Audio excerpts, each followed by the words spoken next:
no nosso debate sobre a constitucionalidade do aborto no Brasil. Hoje é uma quarta-feira muito especial, porque na semana que vem será o nosso primeiro aniversário da Liga. Estamos todos muito felizes e está tudo indo muito bem até agora. Meu nome é Gabriela Duarte, eu sou nova presidente da Liga. E eu gostaria de apresentar as nossas debatedoras de hoje, que são duas convidadas muito especiais, porque fazem parte da Liga como professoras orientadoras. Gostaria de chamar primeiro a professora Lara Bringel, mestre pela PUC Goiás e doutora pela Uninasal e pela UNIT, e a professora Natália Catão, mestre em Direito pela Universidade Federal de Pernambuco e procuradora municipal de São Miguel dos Campos. Muito obrigada pela presença, professores, que sempre topam tudo com a gente, sempre estão ajudando. E muito obrigada a presença de todos também. Maravilha. Eu que agradeço o convite. Sempre bom ter vocês aqui com a gente. Vamos aguardar uns 4 minutinhos, só para dar 5h10 para o pessoal chegar, o resto que ainda está chegando, já tem 42 pessoas, e aí nós podemos começar o tão esperado debate. Vamos! Enquanto isso, eu vou mandar beijo. Beijo, Maria Angélica! Beijo, Júlia! Temos que fazer uma chamada aqui. Todo mundo se identificando aí, os períodos. Presente, né? Beijo, Lucas! Uhul! Beijo, Thaís! Muito bom vocês aqui, inclusive essa quebra de paradigmas dos encontros das ligas. Uma liga indo no evento da outra. Com certeza, estamos muito felizes por ter mesmo. a presença de vocês, que são da outra liga também. Sempre que quiserem, estão muito convidados para participar. Né? E uma instituição participando do evento da outra. Com certeza. A Liga da Criança e do Adolescente também está aqui. Obrigada! Que massa, ótimo. E muito bom vocês estarem aqui presentes, porque é muito propício o tema, né? Principalmente por causa do problema que nós tivemos com a criança de 10 anos recentemente. Eu que agradeço a Uninasal aqui, um peso. Obrigada, crianças, por acreditarem no trabalho, acreditarem no convite. Oi, Gisele! Muito bom. Oi, Renata! Um beijo da gorda para vocês. A Thaís aí, ó, foi minha aluna no período passado. Melhores são vocês que vêm e participam. Miguel Zítio, Anne,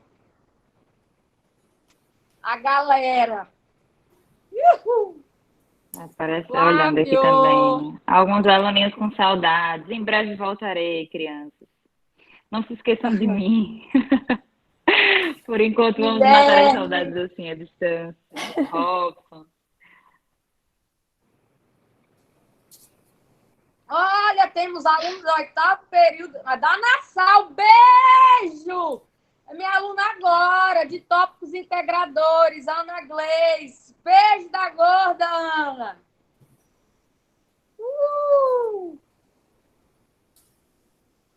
Muito bom, muito bom. Bora lá! Você que manda, Gabi. Vamos começar então, gente. Já temos 54 pessoas. Minutos, né? 57, aliás. Então, isso, já podemos começar. Vamos lá. Vamos lá. Lara, você quer fazer as honras? Vamos lá. A provocação escolhida nas quartas constitucionais, né?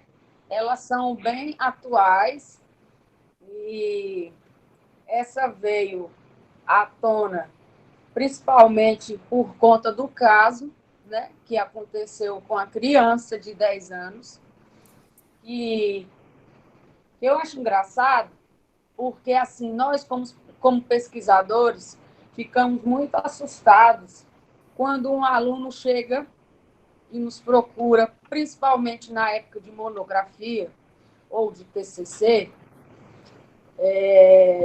dependendo da instituição, o nome muda, né? E fala assim, professor, eu queria escrever sobre o estupro, sobre aborto, mas é um tema que está saturado. O professor, eu queria escrever sobre a judicialização, mas é um tema que está saturado. Não, gente. O que nós temos que entender é que vai estar saturado dependendo do viés que você apresenta a problemática. Se você apresenta a problemática com o mesmo viés, o tema vai estar saturado. Agora nós estamos diante de uma notícia que, mais do que nunca, nós estamos vendo que o aborto não está resolvido em relação ao impasse, principalmente cultural e religioso, sendo que, na norma, é mais do que claro a não tipicidade, né? Não é crime a situação de abortar em decorrência de estupro. Agora, qual é a problemática da nossa quarta constitucional hoje? É constitucional essa descriminalização do aborto? Ele foi descriminalizado. O que isso significa? Eu estou afirmando que foi descriminalizado. Está no Código Penal previsto a possibilidade. A autorização é um aborto legal. Então, nós viemos de uma contextualização histórica, nós viemos de uma sociedade, nós viemos numa evolução histórica absolutamente patriarcal, e ainda estamos numa sociedade absolutamente machista, preconceituosa, né? Inclusive quando eles falam assim, mas vocês não querem direitos iguais? Eu falo assim, eu penso, repenso, penso e repenso. Até que eu queria direitos iguais, né? Desde que os deveres fossem iguais. Mas os deveres são absolutamente desiguais. Os nossos são muito maiores. Né? E os direitos, os deveres das mulheres são maiores e os direitos dos homens são maiores. Não existe igualdade, não existe paridade aí. Né? E nunca vai existir, no meu ponto de vista. A verdade é essa. Nós não conseguimos fazer muitas coisas que os homens já fazem há muitos anos. Né? Então, e o que isso tem a ver com o tema? Tudo, né, Paulo? Tudo, Iraneide. Tem tudo a ver com o tema. Porque qual é o cenário da constitucionalização do aborto? Ele não. Por que nós temos que discutir isso? Porque ele não era constitucionalizado. Nós vimos um cenário em que a igreja e o Estado eram um só.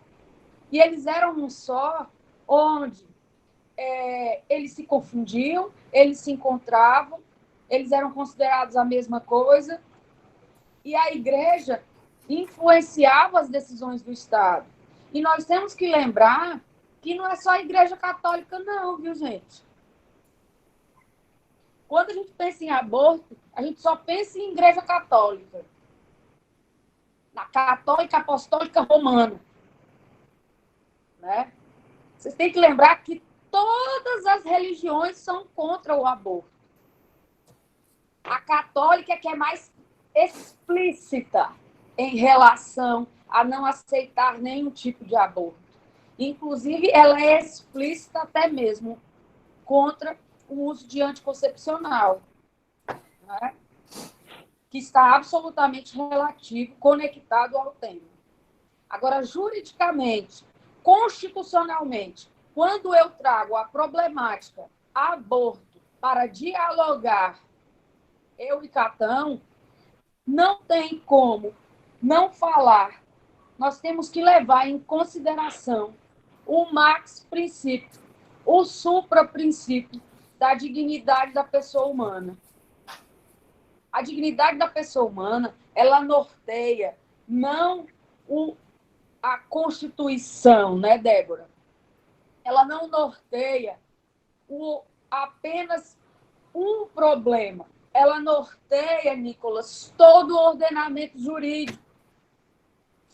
E, além do ordenamento jurídico interno, nós temos que levar em consideração o ordenamento jurídico internacional. E lembrar que a dignidade da pessoa humana, ela vai ser considerada tanto em âmbito nacional quanto em âmbito internacional. E se eu vou ter colisão de direitos para solucionar um problema, eu, em hipótese alguma, vou ter que usar como critério para solucionar o problema posições religiosas. Eu nunca vou ter que levar em consideração religião em relação frente a problemas sociais. O direito, ele tem o dever de acompanhar a sociedade. É função dele. Então, a sociedade clamou, mostrou, explicitou. Nós estamos falando de uma situação porque é um caso que ficou escancarado. Mas pensa você, gestante, de um feto que não tem massa cerebral, e que você tem plena convicção que ele não tem condições vitais. É sua liberdade, é sua autonomia, é a sua dignidade que é levada em consideração. Você tem essa liberdade, né? Então, assim, eu já abro a essa reflexão, porque a prática de aborto no Brasil e no mundo não é novidade, nem começou ano passado e nem começou no século passado. Né? Ela existe desde que o mundo é mundo, né, Natália? Com certeza. É isso. Passo para você. Temática, sem dúvida, difícil, né? Como a professora Lara destacou. Ao mesmo tempo que não é algo novo, mas está sempre tomando novas facetas que retomam o debate. Então, agora, infelizmente, né, o debate que reacendeu é uma notícia muito triste em todos os aspectos, creio eu, né? No fato de ser decorrente de um estupro, no fato de envolver uma criança de 10 anos, no fato de ter envolvido uma gravidez avançada, só descoberta em sua forma já avançada, com mais de 20 semanas. Na perseguição que foi realizada com a família, à criança, aos médicos envolvidos no caso, né? E uma discussão que eu acho que são coisas que a gente sempre tem que separar. A Lavínia estava destacando ali, e eu sempre repito isso, Lavínia, que você afirmou, ela escreveu aqui no chat, né? E ser contra o aborto não é ser contra a descriminalização. Quando a gente discute aborto, a gente não discute, né? Muita gente pergunta, você é favorável ao aborto, né? Não é ser favorável ao aborto, é ser favorável à descriminalização dele, né? Como que você quer tratar esta mulher, esta criança, nesse caso específico, que acabou findando, né, realizando um aborto? Você quer tratar ela como criminosa? Você quer colocar ela atrás das grades? Eu acho que a gente tem que sempre lembrar disso, né? É um problema complexo, é um problema de saúde pública, e para mim, colocar isso na esfera do direito penal é muito equivocado, né? Então, tratar essa mulher como criminosa, prendê-la, né, colocar atrás das grades, é tudo que ela não precisa. Ela precisa do Estado para tantos outros aspectos, né? Ela precisa de um auxílio estatal em tantos outros aspectos que a prisão não é, na minha opinião, o caminho, né? Mas, já que estamos aqui com tantos alunos, vamos rememorar qual é o panorama que a gente tem no Brasil hoje. Hoje, né? Quais são as hipóteses de aborto permitidas pela legislação? A Constituição fala alguma coisa disso? Não, a Constituição não fala explicitamente disso. Ela fala do direito à vida, no artigo 5º, mas não detalha, né, não delineia início da vida, fim da vida, ou não fala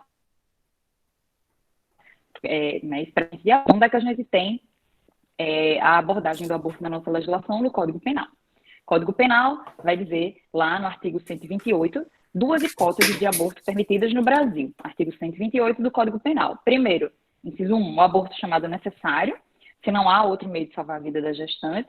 E, no inciso 2, o aborto no caso de gravidez resultante de estupro, que muita gente chama, né, de aborto emocional. Se a gravidez resulta de estupro, o aborto é precedido do consentimento da gestante ou quando incapaz do seu representante legal, que era, né, tudo que a gente tinha nesse caso explícito, apesar de que também argumentou-se até pelo inciso 1, nesse caso, por haver risco de vida a gestante por ser uma criança, né, de 10 anos e ter questões até biológicas e físicas do próprio corpo para sustentar uma gravidez até o fim. Mas, bom, isso é o que a gente tem explícito na legislação do Código Penal, mas certamente a maioria que já ouviu, e Lara chegou a mencionar também, a questão do aborto dos anencéfalos. Eu destaco que isso não está na nossa legislação, nosso Código Penal é de 1940. Ele sofreu algumas reformas, mas nesse ponto não. Essa hipótese do aborto em caso de anencefalia foi uma hipótese aberta pelo Supremo Tribunal Federal, através da ADPF 54, e no julgamento da ADPF 54, que teve como relator o ministro Marco Aurélio, o Supremo, ele concluiu, né, ele deu declarou uma inconstitucionalidade da interpretação que entendesse que os demais artigos que tratam o aborto, 124, 126, 128, possam incluir a conduta da interrupção de gravidez do anencéfalo. Então, foi uma discussão muito profunda, muito interessante. Essa ADPF 54 ela foi posterior à ADI 3510, que discutiu a questão da liberação de pesquisas com células tronco-embrionárias. Então, o Supremo avançou bastante ali na discussão sobre início da vida e questões assim. E na ADPF 54 isso se apurou ainda mais e a gente teve esse debate sobre a possibilidade de interrupção de gravidez, ou aborto, do feto anencéfalo. E por N motivos, né, dentre eles a própria ausência de expectativa de vida extrauterina, extra corpo da mulher, nesse caso específico, se decidiu pela possibilidade de aborto nesse caso. Então, declarou-se a inconstitucionalidade de uma interpretação que inclua essa hipótese como um aborto crime. Então, se ele não é um aborto crime, ele é um aborto permitido pelo direito brasileiro. Isso não está explícito na legislação, tá? Eu sempre destaco isso. Então, já vi alunos procurando, professora, cadê essa parte do anencéfalo no Código Penal? Não está, né? Isso foi, inclusive, se você verifica na legislação, se você pega direto no site do Planalto, é assim, e às vezes em algumas versões impressas mesmo. Ele vai colocar lá, entre parênteses, vide a DPF 54. Quando você clica lá, está a conclusão do Supremo Tribunal Federal. Então, existe essa nova possibilidade no nosso ordenamento jurídico. Por hora, estamos assim. Ainda assim, né, o caso atual, que se adequava à legislação brasileira, gerou uma repercussão muito grande. Não tenho dúvidas que envolveu muito fanatismo religioso, claro, envolveu irresponsabilidades, né? A gente teve, inclusive, está tendo, né, consequências jurídicas e penais daquela pessoa, da militante, né, Sara Giromini, que é conhecida aí como Sarah Winter, que divulgou, inclusive, dados pessoais da criança, criança de 10 anos, tem que lembrar da Liga, né, da Criança e do Adolescente. Ela tem proteção, o ECA concede uma proteção aos direitos dessa criança que acabou tendo a sua intimidade revelada e exposta, né? Então, por isso que eu disse que a situação é tão trágica, do início ao fim, né? Uma criança que foi abusada dentro de casa por um familiar por anos, dos 6 aos 10 anos de idade, e sofreu esse escrutínio público aí, tanto ela como todos os envolvidos, né, no caso, médicos, familiares, ao ponto, né, de serem agredidos na frente do hospital e serem chamados de assassinos, né, e também aqui, mais uma vez, eu lembro, né, algumas pessoas chamando os médicos de assassino. A gente tem que lembrar, né, que os médicos atuaram ali numa hipótese legal, e que não necessariamente, né, quando a gente está discutindo aborto, muitas vezes quando você demonstra uma posição favorável, para quem é totalmente contra e muito crítico, eu já ouvi isso, então, em discussões em sala de aula, você é abortista, né? Mais uma vez, defender hipóteses legais do aborto não quer dizer que você queira fazer o aborto, não quer dizer que você, na mesma situação, faria o mesmo, né? Não necessariamente. E eu lembro também aqui, pelo que eu também, muitos alunos muito jovens, alunos de segundo período, mas isso não é a primeira vez, né, que acontece situações de estupro. Infelizmente, no Brasil, isso inclusive levantou agora toda uma nova discussão sobre a proteção das crianças e sobre o alarmante número de casos que a gente tem de abuso sexual de crianças e adolescentes no Brasil, especialmente dentro de casa. Não é a primeira vez que associações religiosas tentam atuar. Muitas vezes, já, né, houve notícias, e isso repercutiu, eu já trouxe alguns casos em sala de aula, que instituições religiosas atuam nesses casos e que a família acaba optando por não realizar o aborto e recebe um apoio aí da instituição religiosa e, enfim, né, não sei, no caso de uma criança, quais são as funções disso, mas isso é feito de uma maneira amigável e com o consentimento da própria família, dos responsáveis legais e da menor envolvida. Nesse caso, a gente tinha uma menor decidida, os responsáveis legais favoráveis, os médicos favoráveis à situação, e ainda assim a gente teve, né, essa situação tão grotesca aí dos protestos de forma tão violenta, né? Eu não estou querendo dizer aqui que todo mundo tem que concordar com o aborto em qualquer hipótese, com o aborto das hipóteses legais, com o aborto nesse caso específico, que, como eu disse, tinha um complicador, sim, que era o grau avançado da gravidez, né? A gravidez, ela estava com 22 semanas, que a nossa legislação ela não traz expressamente nenhuma vedação com relação a tempo de gravidez, de gestação. Esse tempo da gestação ele é discutido no mundo todo, em diversos aspectos, né? Existem locais que permitem até 22 semanas. Eu vi que tem uma recomendação até da OMS, que fala, né, o limite ser 20 a 22 semanas. Ela estava com 22 semanas.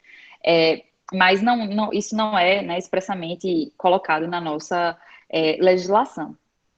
Enfim, aproveitando, só para fechar aí minha aparição inicial, né? Não estamos finalizando, mas assim, vou passar a bola para a Lara para não ficar aqui falando demais. Aproveitando que estou falando de tempo de gestação, eu gostaria de lembrar, ou falar pela primeira vez para quem não conhece esse debate, mas houve né, essa discussão, e houve juridicamente essa discussão no Brasil, com relação à possibilidade de interrupção de gravidez até as 12 semanas de gravidez, ou nos primeiros 3 meses da gravidez. Em muitos países, né, inclusive um dos argumentos do Barroso nessa ação, bom, contextualizando, né, a gente teve um habeas corpus no Supremo Tribunal Federal, para quem quiser anotar, foi o HC 124.306, foi julgado pela primeira turma do Supremo Tribunal Federal, com relator o ministro Luiz Roberto Barroso. Era um habeas corpus, então não foi uma ação direta de inconstitucionalidade, não foi uma DPF, não foi um julgamento objetivo, foi um julgamento específico para um caso concreto de uma mulher que tinha contra ela uma prisão preventiva decorrente de um aborto. E os ministros, né, lançaram vários posicionamentos, né, em torno daquele caso e defenderam a possibilidade do aborto não ser crime de ser até 12 semanas de gravidez. Inclusive, o Barroso coloca no seu voto que praticamente nenhum país democrático ele trata a interrupção da gestação nesse período, nas primeiras 12 semanas, como crime. Aí cita como exemplo Estados Unidos, Alemanha, Reino Unido, Canadá, França, Itália, Espanha, Portugal, Holanda e Austrália, dentre outros. Esses foram só os que eu anotei. Então, essa questão da interrupção da gravidez até 12 semanas, inclusive, né, nos Estados Unidos, a gente tem um precedente emblemático, que foi o caso Roe versus Wade, que levou essa discussão à Suprema Corte norte-americana, e lá se estabeleceu que até 12 semanas o aborto ele é um direito da mulher. O caso dividiu, inclusive, em 3 agrupamentos, digamos assim. Então, até o primeiro trimestre seria um direito da mulher. No segundo trimestre, o aborto ainda seria permitido, mas ele levantaria proibições ou regulamentações por parte dos estados, né? Por parte do estado com E maiúsculo. E no último trimestre, não, ele seria totalmente proibido. Então, no caso aqui do exemplo, a gente teve um aborto realizado nesse meio termo aqui, né? Não está nesse primeiro trimestre tão, digamos assim, garantida em muitos países, ficou entre um e outro. Mas esse caso do primeiro trimestre já é uma nova discussão aqui no Brasil. Existe uma ação no Supremo Independente de Julgamento que foi levantada pelo PSOL.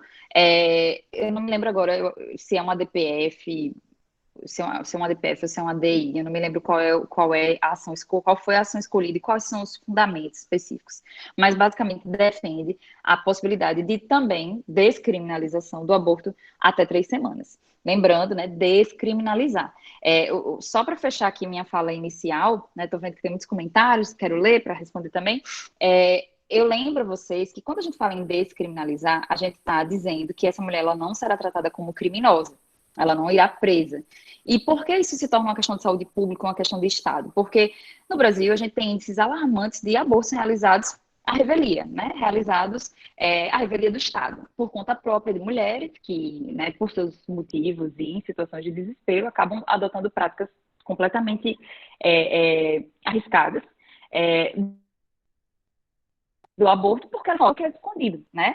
Então, a diferença, e é por isso que tem muitos estudos que trazem, né, que estados com legislação que descriminalizam o aborto, acabam reduzindo seus índices, justamente porque as mulheres buscam o Estado. E muitas vezes é uma mulher que está sem rede de apoio, que está precisando de uma ajuda estatal. E quando ela chega e recebe esse apoio multidisciplinar, ela acaba mantendo essa gravidez, né? Mas acaba, sei lá, né, abrindo possibilidades para receber um auxílio, para receber ou acesso a uma associação que vai ajudá-la, ela mantém a gravidez. Mas quando isso é velado, isso é escondido, a mulher, ela é uma criminosa, então ela vai ter que fazer isso à revelia do Estado. E isso se torna uma questão pública muito complexa, na minha opinião, e equivocada, né? Mas vamos seguir, vamos ler aqui, vou passar a bola para a Lara novamente. Já estamos com mais gente aqui, 100 pessoas e muitos comentários. Então, vamos seguir. Lara, cadê você? Eu tô enlouquecendo! Meu Maria, eu tô pra cair na cadeira. Simbora. Oi, Karen, oi, Jeane, oi, Ana, oi, Luiz, oi, Alice, oi, Laís, um beijo. Oi, Lara, oi, Rita. Gente, adoro. Olha, tô amando os babados aí. Eu tô vendo que o chat tá inflamado. Tá. Eu nasci com o nome debate na testa, né? E, Nicolas, parabéns por você começar a provocar o grande diálogo e a grande problemática. Porque, Nicolas, existe essa visão. Nós temos que tomar cuidado, porque ao analisar temas relevantes e problemáticas que tragam essas dúvidas e essas incertezas sociais, porque o grande incômodo do direito é exatamente decidir uma colisão de direitos fundamentais quando não tem norma, ou quando a sociedade está insegura, ou quando a sociedade tem uma tradição, tem uma história, tem um costume, e que hoje ela tem outra, tá? E principalmente um valor moral. A visão patriarcal não permitia no passado, o valor moral não permitia no passado o aborto. Nós temos que respeitar absolutamente a visão da doutrina cristã, pelo que ela ensinou e pelo que ela ensina em relação ao seu valor moral. Mas, em hipótese alguma, nós temos que permitir que a proibição moral tenha o mesmo peso que uma obrigação legal. Tá? E o grande impasse aí é que ela é uma criança. O grande impasse aí é que existe risco de vida para ela. Ela poderia morrer se tivesse levado a gestação adiante. Concordo plenamente sobre ter... O absurdo foi ela ter que mudar de estado. para realizar a gestação. O hospital que se negar a fazer o aborto legal tem que ser denunciado. É dever do Estado realizar o aborto legal. É dever do Estado, é uma obrigação do Estado. Ele tem que ser, o hospital que se negar a fazer isso tem que ser denunciado. Tá? Agora, concordo em relação ao tempo gestacional, só que existe a indicação no Brasil de 22 semanas. Ela estava com 22 semanas e 3 dias. O feto estava grande? Estava. Mas a ciência comprova que essa pessoa... Gente, ela tem 10 anos. Essa pessoa terá nitidamente problemas psicológicos de relacionamento, problemas mentais, problemas... Ela vai olhar para a criança, é um mini estuprador. Com perdão da expressão. Você está entendendo? Então, assim, nós temos que fazer uma análise não agressiva? Temos, porque existem opiniões diferentes. Exatamente. Se não existisse opinião diferente, não teria graça. Não seria um debate, não seria uma análise. E também o direito não teria chegado à conclusão de excluir a ilicitude exatamente, de tirar a tipificação exatamente diante do caso em que o estupro decorresse do risco da mulher, do risco de vida, de estupro e do feto anencefálico. Tá? A DPF, gente, é uma ação do controle de constitucionalidade. Porque vocês são muito novos no direito, a grande maioria, vocês têm que ser reforçados, assim, a essência. Eles entraram com uma ação falando assim, olha, está acontecendo o seguinte, na lei não tem previsão de que a mulher pode abortar quando sabe que seu bebê não tem massa cerebral, ela tem que levar adiante sua gestação, mesmo sabendo que seu bebê vai nascer sem vida ou com segundos de vida. Isso é absolutamente constrangedor. E a gente precisa tomar uma providência. Aí o legitimado entra com a ação e o Supremo decide. Foi quando o Supremo, olha a responsabilidade, decidiu nessa ADPF, na ação de descumprimento de preceito, que existe uma violação de preceito. Vocês têm dúvida que nessa decisão os ministros do Supremo Tribunal Federal basearam sua decisão na dignidade da pessoa humana? Eu não tenho dúvida alguma. É a dignidade da mulher que é levada em consideração. O ser humano tem que ser empoderado e não a mulher. Eu defendo o empoderamento do ser humano, mas defendo da mulher também, obviamente. Porque não existe direitos iguais. Eles querem deveres iguais e, às vezes, até deveres maiores para nós, mas direitos sempre maiores para eles. Eu sempre tive essa reflexão. Eu não quero direito igual de homem, não. Tem futuro, não. Porque eles não vão oferecer para mim a igualdade. É dever do Estado caminhar junto com a sociedade e não junto com a igreja. E que me perdoe a igreja. Tá? Eu sou católica, porém, a doutrina cristã tem que ter noção que a sociedade precisa de um direito mutacional. O que é um direito mutacional? Ele tem que ser mutante, ele tem que ser adaptável, ele tem que ser encaixável. e eu consigo ser encaixável quando eu tenho um poder axiológico, quando eu tenho um poder hermenêutico, quando eu sou mais abstrato. E quem tem esse poder internacional? A dignidade. Onde se lê vida, existência, prioridade vital, se lê dignidade. Eu preciso dessa dignidade para oferecer um mínimo existencial. E o Estado existe para isso. A Constituição existe para limitar o abuso do poder do Estado e nos oferecer condições e direitos fundamentais. A dignidade tem prioridade.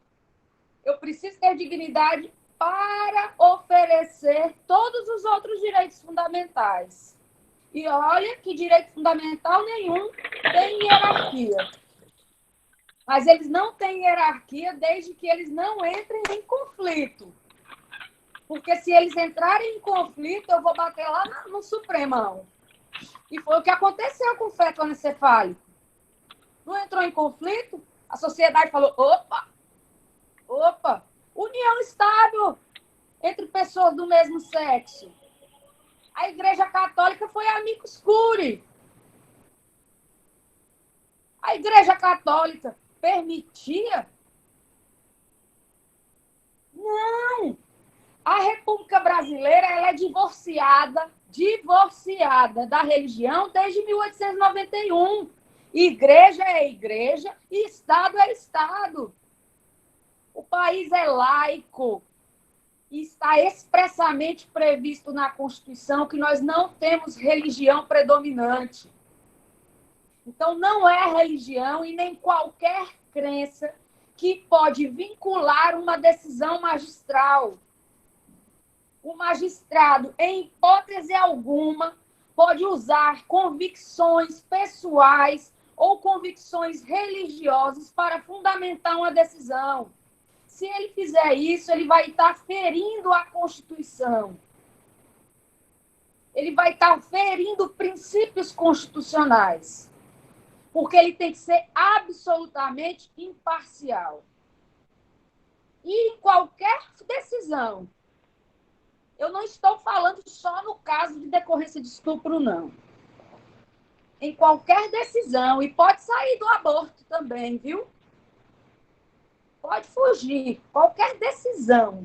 O magistrado tem livre convicção, prof? Tem, desde que seja fundamentada, desde que seja justa, desde que seja constitucional.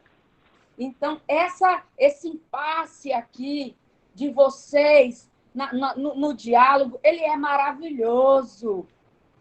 É isso que o direito precisa. É isso, Iraneide, é isso que o direito precisa para ponderar. Porque quando eu tenho conflitos de interesse, eu uso exatamente a balança e vou me valer da razoabilidade e da proporcionalidade para ver, para decidir, judiciário, para decidir qual direito deve se sobrepor. E, sem sombra de dúvida, o direito que deve se sobrepor é aquele que deixa explícita a dignidade da pessoa humana. É com você, Natália. Muitas perguntas aqui, muitos comentários legais, inclusive com relação à questão da exposição dos dados, né? Até comentei sobre a questão dos direitos da criança, né? Com certeza foi ali, né, no caso da exposição da criança, com certeza foi o extrapolar da liberdade de expressão, né? Alguém, eu esqueci agora quem foi, pediu para comentar sobre a questão da liberdade de expressão. Isso está gerando ainda muitas questões. Eu não sei se vocês viram também uma situação de um padre que foi chamado para depor, né, na delegacia, porque teria comentado no Facebook que como a criança tolerou, né, digamos assim, o estupro por 4 anos, ela gostava de dar. Não sei se vocês viram isso. Eu esqueci o nome do padre, ele é lá do Espírito Santo. Dá um Googlezinho que aparece. Então, assim, né, lembrando que a criança tem 10 hoje, se começou há 4 anos, ela tinha 6. Então, eu estou dizendo que uma criança de 6 anos, né, eu estou acusando ela de gostar de dar para um homem de 33 anos. É aí que realmente, assim, né, como a professora Lara falou, a gente vive realmente numa sociedade que ainda tem muito a evoluir, né? Muito machista, sempre punitiva da mulher. E nesse caso a gente não está falando nem de uma mulher, de uma criança, né? Quando é uma mulher, já é até normalizado, né? Se fosse aqui um exemplo de uma mulher, iriam muito perguntar: ah, mas essa mulher, na hora de engravidar, não pensou. A gente ouve muito, né, nos debates sobre aborto. Essa mulher, não, na hora, engravidou porque quis, né? O famoso engravidou porque quis, não pensou. E nem com uma criança de 10 anos ou de 6, porque nesse caso a acusação contra ela foi do passado, né? A uma criança de 6, nem uma criança de 6 anos passa ilesa. A gente chega a ouvir, né? Claro, isso deve vir de todas as esferas. Nesse caso, infelizmente, foi um padre. Então, assim, é muito triste. A liberdade de expressão tem limites. A gente está falando aqui sobre direitos fundamentais. O próprio direito à vida tem limites, né? No exemplo que estamos dando, foi um exemplo, por mais controverso que ele tenha sido. Mas vamos colocar aí, né, um caso que digamos assim, talvez deixa o debate um pouco menos complexo. Complexo não, mas divergente, né? Se a gente estiver colocando vida da mãe versus vida do feto, né? Se for até uma mulher adulta mesmo, né? Tá lá na sala de parto, tem que optar, a mulher ou o feto, né? Muitas vezes as pessoas conseguem, com a forma mais tranquila, defender esse aborto, né? Até às vezes as pessoas até dizem, podem engravidar de novo, enfim, né? Usou-se também esse fundamento no caso da criança, porque uma criança de 10 anos ela não consegue prosseguir com a gravidez por tanto tempo. Aí muita gente falou, mas era mais seguro para ela fazer uma cesárea, enfim, dependendo do tempo gestacional que ela tivesse, né?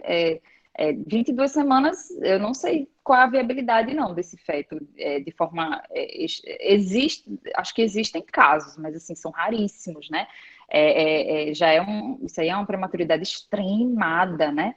Mas, enfim, né, estamos falando de direitos que têm limites. O próprio direito à vida, ele não é absoluto, né? Eu trouxe esse exemplo de vida de um versus vida de outro, porque nesse exemplo a vida de um vai prevalecer. Então, o direito à vida já não é absoluto. Tem vezes que eu não consigo prevalecer a vida de dois bens jurídicos ao mesmo tempo, vida e vida. Né, a legítima defesa é um exemplo disso. Tem hora que um vai se perder, né? E a liberdade de expressão tampouco, ela é absoluta. Então, existe limite. Né? Você pode defender, você pode, né? Aqui, né, estamos tendo já um debate legal aqui no chat, algumas pessoas dizendo, né? Não tem problema nenhum você defender, a gente discutir, você dizer, né? Eu sou cristão e defendo isso, ou eu sou cristão, mas eu não concordo com esse tipo de atitude. Tudo bem, todo mundo pode se manifestar e defender, mas existem limites, né? Principalmente quando está falando de um menor. Aqui o debate fica ainda mais fácil. Né? Se fosse uma mulher, isso tudo ia ser mais difícil, né? Porque a gente está acostumada a bater mesmo na Geni, né? Bater mesmo na mulher. Então, o aborto mesmo é sempre discutido, criminalizando a mulher, né? Punindo a mulher, por que ela quis. Ninguém pensa, né? Como é que ela engravidou? Nenhuma mulher engravida sozinha. E principalmente no caso de estupro, né? A gente esquece do estuprador, muita gente comentou aqui. A gente esquece do verdadeiro crime, digamos assim, ou do maior crime, né? Nessa história. Enfim, mas estamos falando de ponderação de bens jurídicos. Então, obviamente, nesse caso, os direitos dessa criança, dessa família foram violados. Eles agora, inclusive, estão recebendo proteção, né, da justiça, vão entrar em programa de proteção às testemunhas para poderem seguir a vida adiante. Olha que ponto chegamos, né? Como foi irresponsável dessa influenciadora chegar na internet, sair dando dados, né, de uma menor de idade, de uma criança que já tinha sofrido traumas o suficiente, e a gente consegue inflar ainda mais essa situação. Então, nas ponderações, sim, a liberdade de expressão, ela não pode ultrapassar, né? Isso, agora, assim, né? No Brasil, todos temos direito à liberdade de expressão, não existe uma censura prévia, não tem como eu fazer essa censura prévia, mas as consequências da fala, né, elas elas existem. Então, tanto que, né, esse padre foi chamado, provavelmente ele vai ter consequências na própria igreja, né, independentemente do direito penal. Eu imagino que a igreja católica, não sei, né, eu espero que traga alguma consequência para esse padre. E outro tema que eu achei interessante que ouvi, né, li aqui nos comentários, algumas pessoas falaram sobre a questão da família, da omissão dos pais. Vi até algum exemplo aqui que alguém falou de Maravilha. Já trabalhei em Maravilha, ó, não sei quem foi aqui, passou batido. Trabalhei em Maravilha há uns tempos atrás, fui assessora do fórum lá, do juiz na época, do doutor Felipe. Que história triste, né? Bom, infelizmente é muito mais comum, inclusive em Maravilha vi alguns casos, no interior, infelizmente isso se torna um tanto quanto mais comum, mas foi Sérgio é maravilhense. Bom, infelizmente é mais comum do que a gente imagina, e normalmente nesses casos de abuso das crianças, a situação acontece em casa, tá? Então, de Chão Preto não é de lá, mas conheceu o caso, né? Então, assim, eu não vejo necessariamente, não conheço o caso específico, mas, assim, eu tô falando para talvez a gente também tentar livrar a carga de julgamento, né? Até a pessoa comenta assim, mas 4 anos de abuso, como é que não se sabe? Infelizmente, há casos que não se sabe. E não se enganem, isso assim, em todas as famílias estruturadas, né? Já vi casos judiciais, infelizmente, aí já atuei em casos judiciais de famílias estruturadas de alta renda e de crianças sendo abusadas, sim, por muitos anos. Normalmente por muitos anos, porque a criança ela tem muito medo. Isso acaba só sendo revelado de forma trágica, assim, né? Como nesse exemplo, que foi uma gravidez. Ou muitas vezes quando a criança atinge a maioridade, ou quando se torna mulher, e ela percebe que aquilo ali não estava correto, ou então percebe que a ameaça do estuprador não condiz, que normalmente ocorrem ameaças. Eu não sei se é verdadeiro, mas saiu numa notícia que uma das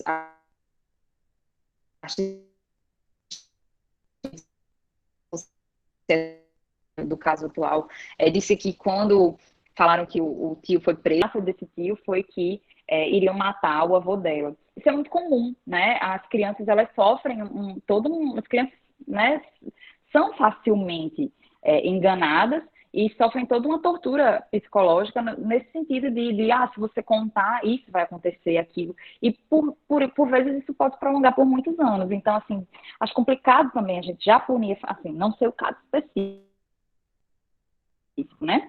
Casos, mas a gente tem que tomar cuidado com os julgamentos, de já punir a família, de já punir essa mãe, esse pai, porque infelizmente isso é mais comum do que a gente imagina. Muito triste, e por vezes acontece sim sob os olhos dos pais. Tanto, inclusive, que esse debate está levantando. Agora que sou mãe, estou vendo mais isso. Eu sei que a maioria aqui é mais nova, não sei se temos pais e mães aqui no grupo, mas muito debate sobre a educação sexual das crianças, sobre a educação sexual, não no sentido, né, de estar falando de sexo, mas de crianças pequenas, de falar sobre partes íntimas, do que pode ser tocado, do que não pode, de forma lúdica, com musiquinhas. Instagram, quem segue, não sei se Lara segue, esses Instagrams de coisa de maternidade, tá bombando de coisas assim, né? Então, enfim, né? Vou voltar a bola para a professora Lara, que já deve ter lido mais novos debates aqui, mas a gente tem que lembrar que estamos falando de debates no âmbito constitucional, de direitos fundamentais, então sempre vai ter que existir um sopesamento, vai ter que haver uma ponderação, a gente tem que sempre colocar, né, um lugar diferenciado para a dignidade da pessoa humana, sempre, né, ela nunca pode ser perdida de vista, como a professora Lara destacou, mas é preciso haver limites, né? É preciso destacar limites. Não existem direitos absolutos nem a própria vida, que é o tema da gente aqui. Então, toco a bolinha para a Lara novamente, para ela fazer mais considerações aqui sobre o tema. Eu vou dar uma olhada aqui na conversa, para ver o que eu posso acrescentar.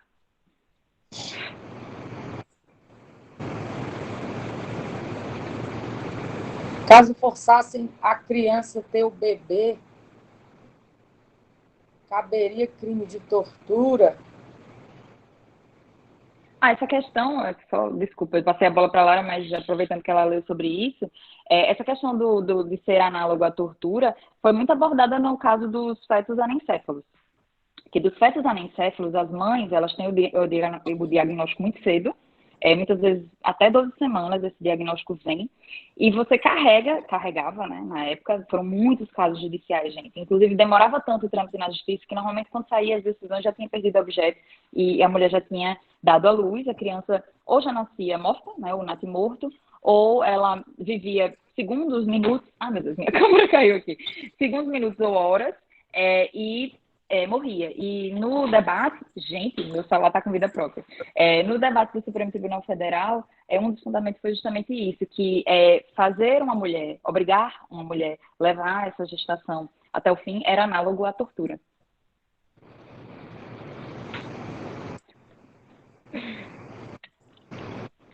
Para vocês verem, para perceber que não tem fim. A posição da Sara, para mim, eu não sei nem conceituar o que é aquele ser humano. Sabe? Eu vou até ficar calado, porque a liberdade de expressão ela está meio, né? Está meio conturbada neste momento. A liberdade de expressão ela está limitada.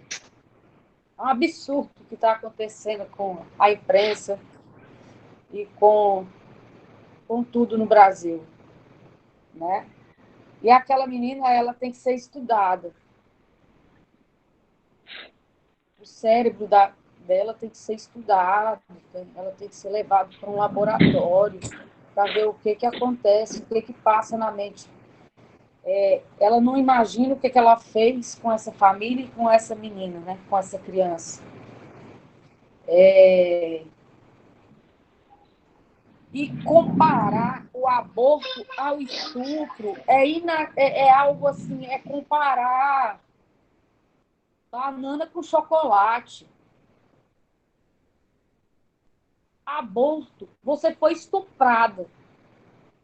Você foi estuprada. Você quer comparar com aborto? Sua mãe foi estuprada e sua mãe está grávida desse estupro. Você é testemunho de Jeová. Você não é a favor que sua mãe aborte. Sua irmã tem 12 anos. Está grávida do primeiro namorado. Fez um exame e o bebê é um feto anencefálico. Mas vocês são católicos, apostólicos, romanos, praticantes. Vão levar a gestação em diante, sabendo que o bebê vai nascer morto. Sendo que a lei brasileira permite que vocês levem a sua irmã no hospital e façam o aborto legal, em sigilo. Ninguém vai ficar sabendo.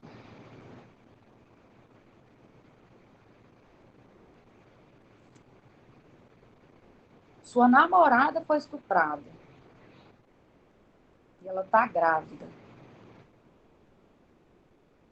E vocês são evangélicos. Não vai abortar, porque vocês são contra.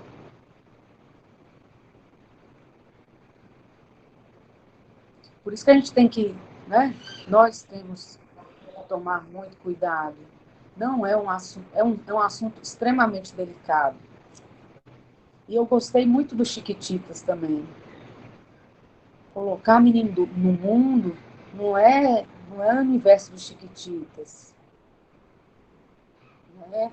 E nós estamos falando de realidades absolutamente degradantes, berrantes. Algo muito...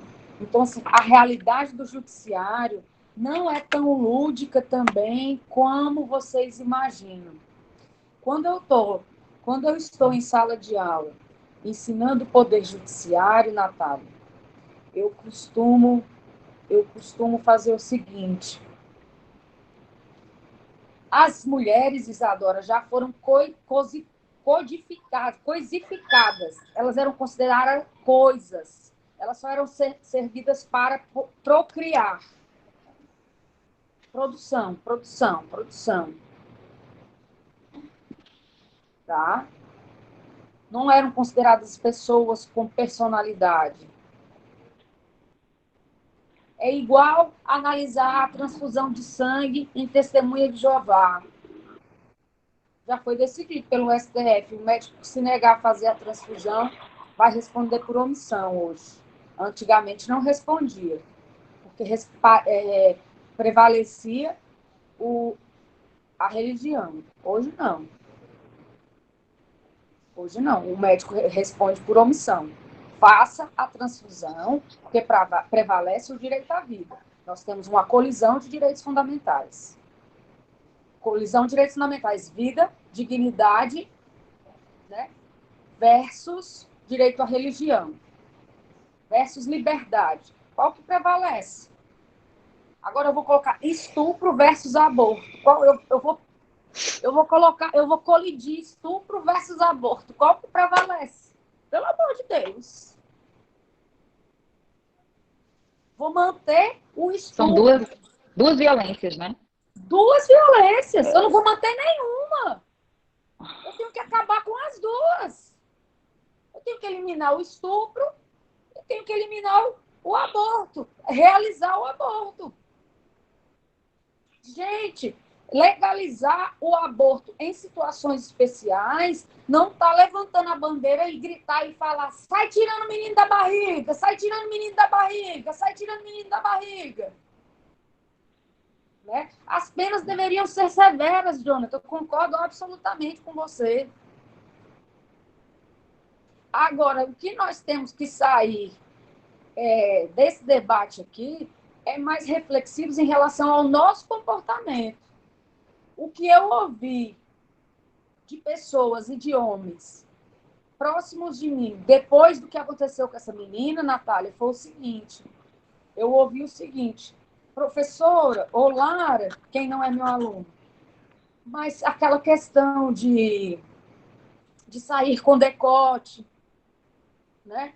Sair decotada, tá querendo ser assediada, ou tá dando opção, tá dando chance para ser estuprada.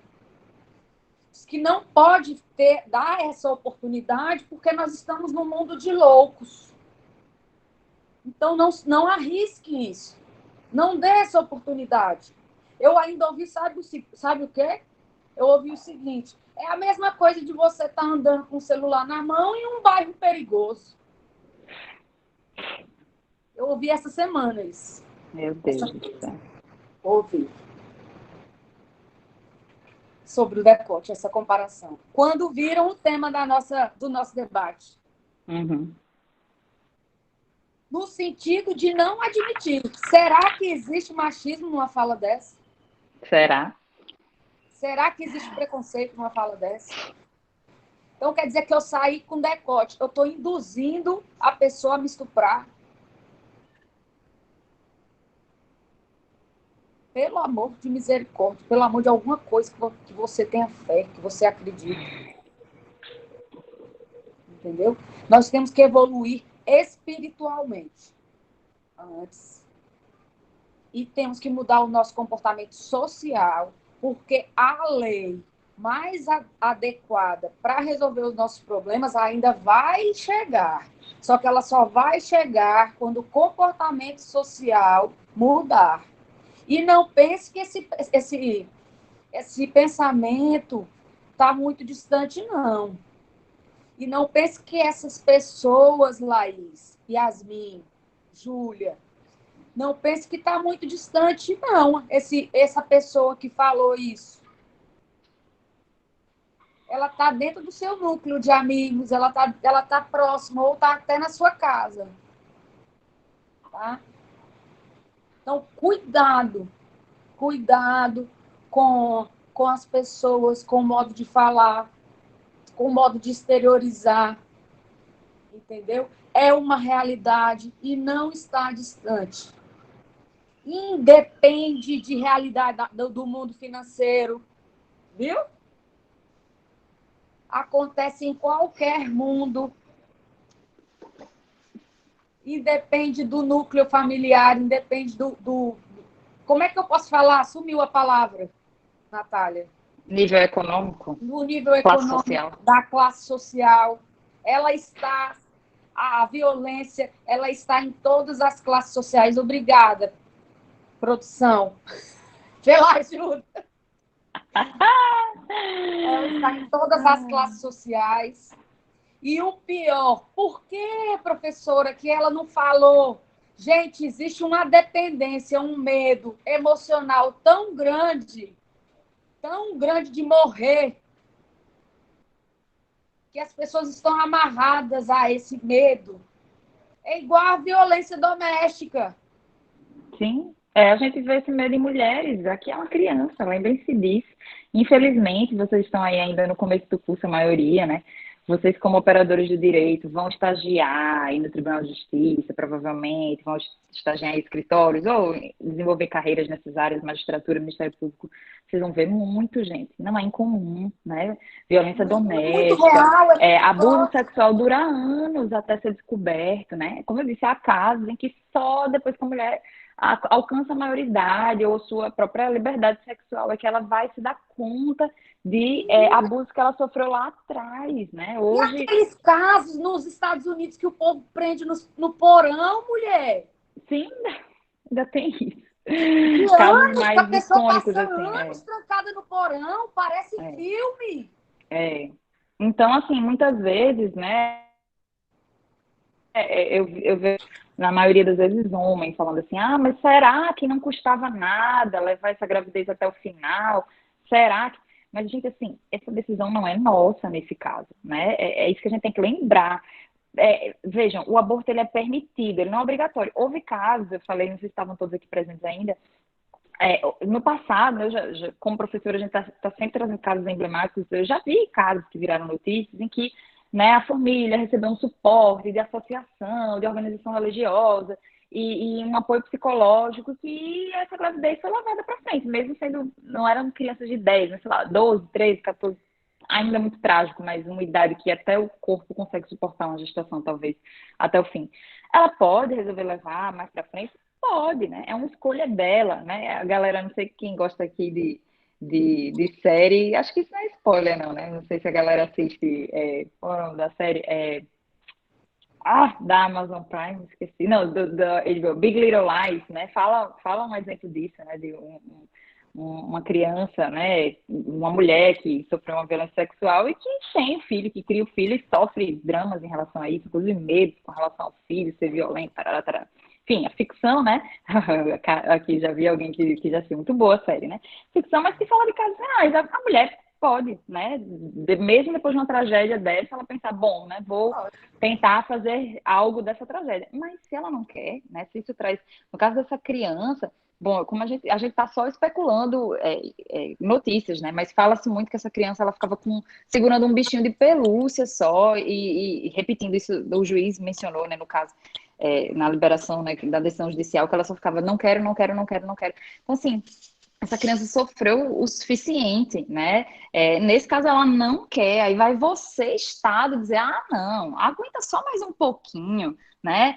Só para a gente depois fazer uma cesárea e doa, né? Essa criança aí para alguma associação, né? Para o aborto das chiquititas, como brincaram aqui. Então, gente, isso tem peso, né? Isso é um corpo, né? As pessoas... nós somos donos dos nossos próprios corpos. Meninos, vocês não sabem o que uma gravidez faz com a mulher, né? Lara, aí eu tenho uma gestação de 2, né? Lara tem aqui a gestação ao quadrado, né? Eu tenho um filho de 1 ano, engravidei não tão recentemente, a gestação mexe com a mulher, então assim, o corpo é nosso. Eu sei que tem, né? Tem um conflito aí, uma vida ou uma vida em potencial nesse caso. Mas é muito complicado você simplesmente dizer, né? Porque não custava nada, né? Por que ela não... Gente, mas, né, existe uma ingerência aí no corpo da mulher muito perigoso. Por isso que em debates sobre aborto, a gente sempre fala nos direitos da mulher, nos direitos reprodutivos, nos direitos sexuais e no direito ao próprio corpo, porque... Não, e falar dessa forma... Isso e complica com a vida, assim, também. E falar dessa forma, por que não leva adiante e quando nascer, entrega? É coisificar a mulher. Isso. É transformar ela em um motor em produção. Exatamente. Exatamente, né? Como tipo, se ela não né? Seja ali a sentimento. chocadeira, né? E depois a gente vê o que faz com essa criança, né? Sim. E isso que a gente que falou também de culpabilizar as vítimas, né? Infelizmente, isso é muito comum no caso do aborto, né? A gente sempre, né? Por isso que eu disse, no caso da criança, é ainda mais esdrúxulo, né? A gente visualiza com esdrúxulo a fala daquele padre, por exemplo, né? Mas quando é com uma mulher, isso se normalizou tanto, né? Que sempre vai ver, mas ela estava onde, né? Mas ela estava com que roupa? Mas ela fez o quê? Né? Até violência doméstica, vez ou outra. Mas ela estava fazendo o quê que esse marido bateu nela? Gente, assim, não importa nunca. É muito menos aí, né? Infelizmente isso é tão comum aqui, até nisso, né? De celular. Quem já teve aí, eventualmente sofreu algum assalto, já aconteceu comigo, de roubar o meu celular. E é incrível como ninguém se solidariza com vocês. O pessoal fica assim, mas tá dando bandeira, né? Tava com o celular desse não sei onde. Mas você tava de vidro aberto. É incrível como, por último, assim, gente, né? Eu queria viver a vida em que eu posso abrir o vidro do meu carro por alguns segundos sem receber uma arma para levar o meu celular. Então é incrível como a gente tem essa mania de culpar a vítima. E quando a vítima é mulher, né, e o seu corpo, mais ainda por todo, né, o contexto da sociedade em que a gente vive. É bem triste mesmo. É isso aí. Eu acho que nós conseguimos refletir e conseguir alcançar, assim, a problemática e incomodar. Isso. Incomodar no sentido construtivo. E mostrar para vocês que nós temos muito a evoluir. Mas muito a evoluir, principalmente no sentido pessoal, no sentido subjetivo. E que a postura jurídica, a postura judicial que o nosso judiciário toma tem muito a ver com o que nós somos em sociedade. Entendeu? Então, nós temos que melhorar como pessoa para que os efeitos sociais, para que os efeitos jurídicos, políticos, legislativos melhorem também. É isso que eu penso. Com certeza. E eu quero lembrar a todos, assim, que o tema, ele né, incomoda em si, ele é inquietante. Eu queria lembrar também a todos vocês que todos esses momentos em que o Supremo acabou adentrando esses debates, aborto, utilização de células embrionárias, aborto dos anencéfalos, uma coisa que é sempre destacado nas decisões é que o aborto ele não é recomendado, né? Quando a gente fala em descriminalizar, ninguém está defendendo a bandeira do aborto, ninguém é contra o feto, né? Ninguém quer descartar, né? Inclusive, o debate sobre as células embrionárias teve muito essa discussão, né? O embrião in vitro, ele não está sendo descartado, não estamos jogando lixo, né? A gente está ponderando outros direitos, a pesquisa, o direito à saúde. Então, aqui é isso, é ponderação, é um tema complexo, inquietante. A discussão não vai acabar agora, né? Nós não temos como chegar vamos fechar aqui o nosso debate, a conclusão é essa. Mas a gente tem que lembrar que quando a gente está falando de aspectos constitucionais, aí puxando a bola, né, para o nosso nicho, apesar de estarmos falando de descriminalização, a gente está falando de constitucionalidade disso, então, sempre puxando para nossa pirâmide, Constituição lá em cima. Nós temos direitos fundamentais aí para concatenar, né, para ponderar. Então, é claro que é um tema complexo, né? Esse debate do início da vida e, né, do feto, o feto tem que ser levado em conta, né? A gente não está falando do aborto sem critérios. Essa é a diferença, na minha opinião, da defesa da descriminalização. Traz para o controle do Estado. Você não deixa isso jogado para a esfera do submundo, digamos assim, né? Porque muitas vezes, justamente por não haver esse amparo do Estado, os abortos são feitos tardiamente, né? De formas inseguras, de formas de mulheres muitas vezes desesperadas, realmente. E, na minha opinião, o último caminho é tratar essas mulheres como criminosas. Eu não vejo o direito penal como a melhor resposta para um tema tão sensível como esse. Então, na minha opinião, o debate tem que ser trazido com esse cuidado, porque quando a gente faz isso, né, nesse caso, por mais que ele tenha sido favoroso, quer queira, quer não, essa criança ela teve um abraço do Estado, né, no final, né, ela está sendo, inclusive, ingressar em um programa de proteção de testemunha, o Estado está cuidando dela. Se até nesse caso, né, porque já estão até querendo rediscutir até essas hipóteses legais, né, se até nesse caso ela fosse considerada como uma criminosa, nem isso ela teria. Então, olha que tragédia ainda maior que poderia ter no caso dele, né? Então, vamos lembrar disso. O tema é sensível e a gente está falando de ponderação de direitos, mas é óbvio que, né, que ninguém está aqui falando, né, nós somos abortistas, né, não estamos dizendo que feto não vale nada, o debate não é assim tão simplista, né, e no direito quase nada é. Mas, enfim, minhas ponderações foram essas, agradecer aí também a Liga por nos proporcionar esse reencontro, né, Lara? A gente se encontrou aqui, o quê? No começo da pandemia, março ainda, o nosso primeiro encontro de live, né, com as duas ligas envolvidas, foi muito Liga bom. da Nassau e da Unip, e agora estamos nos reencontrando, foi ótimo. Foi muito bom saudades também um pouquinho, né? a participação deles também foi excelente. Maravilhoso, maravilhoso, foi ótimo, gente, muita movimentação aqui, muitas contribuições, inclusive, dica de filme aqui, depois eu vou pegar tudo que foi jogado aqui para ler com calma. Realmente, as colocações foram muito boas, foi muito interessante abordar esse assunto, né, que está sendo tão tratado atualmente por causa dos casos. E agora nós podemos abrir o espaço para perguntas, se as senhoras quiserem responder. Mulher, nós respondemos um monte. Agora a gente respondeu um monte. A gente foi ousada, a gente respondeu e abriu espaço para perguntas, já ficamos lendo, né? Nós já abrimos. Estava tão ótima a participação que foi a gente mesmo. não quis deixar passar batido, né? Perguntar só se alguém ficou aqui com alguma dúvida que queira perguntar antes que encerremos a... Fica gravado. Então, fica gravado, fica. Né? Fica assim. Vai ficar lá no perfil da Liga? Sim. O perfil da Liga, todos sigam aí, curtam. No YouTube. Isso, vai ficar lá no YouTube, tudo gravado para quem quiser assistir. Pronto, aí lá divulgaremos.